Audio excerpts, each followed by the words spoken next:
Hello mga kadiskarte, ngayon pala ipapakita ko sa inyo yung mga angkas yan, dito sa Batangas. Bali nag-apply ako ng angkas kasi ngayon isang angkas rider na rin ako.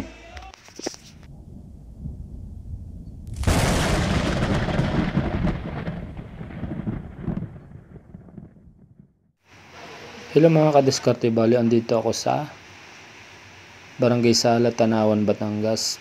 Bali dito kami magkakaroon ng skill test para sa driving bilang isang angkas. Yan mga kadiskarte, pinapakita yung aming route, yung gagawin namin pag nakasalang na kami sa skill test. Ito mga kadiskarte ay yung wala pa siyang angkas, pero pag sasalang na ay kailangan na merong angkas. Yan. Bali iikot-ikot ka lang dyan mga kadiskarte sa mga kon. Kailangan dito tukod ang iyong paa at hindi mo masasagi yung mga kon na nakaharang. Tapos dito mga kadiskarte, mag-uutso ka ng 2 beses. Ayan.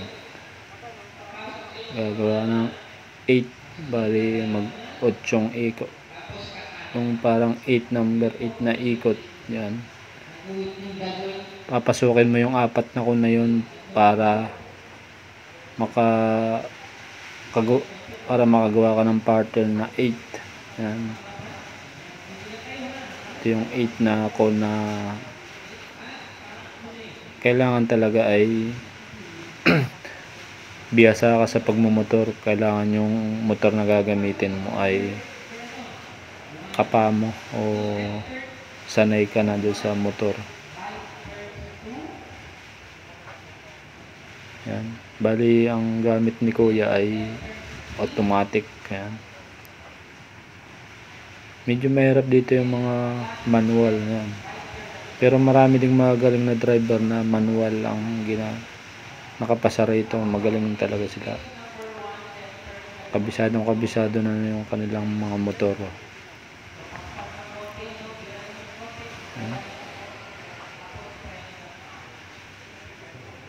Yun, tapos na siya mga kadiskarte. Bale ganun lang siya. Pero pag nakasalang ka ng mga kadiskarte ay kakabahan ka talaga. Kailangan talaga bago ka sumalang mga kadiskarte ay i-relax mo yung iyong sarili. Yan.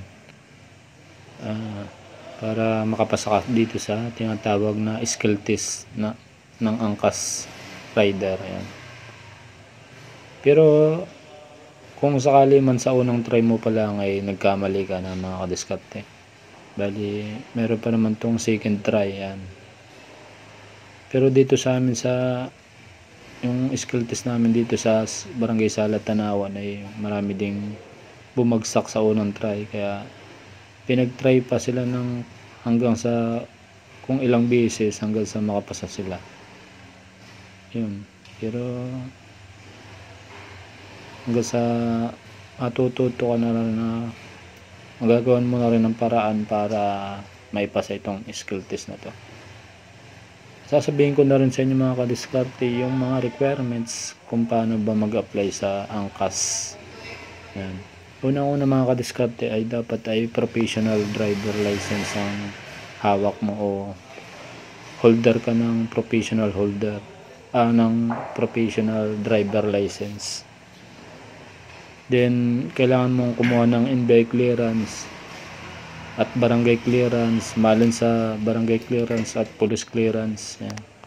Tapos meron ka dapat na vaccine card o yung vaccine card mga kadiskarte. Requirements kasi yung dito sa angkas. Then kailangan pag yung ORCR ng inyong motorcycle. Pag second hand naman, kailangan ng deed of sale.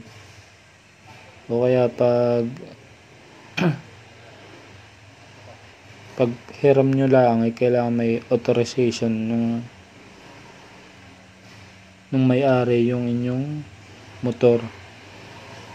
Then kailangan may link na Google Form para dun ipasa online yung inyong mga requirements. Kailangan may pipilapan kayo dun na Google Form para isubmit yung inyong mga requirements. Ilalagay ko dito sa screen yung mga requirements na dapat meron kayo bago mag-apply sa angkas. So yun, hanggang dito lang mga kadiskarte. Sana mayroon kayong natutunan kung gusto nyong maging isang angkas rider.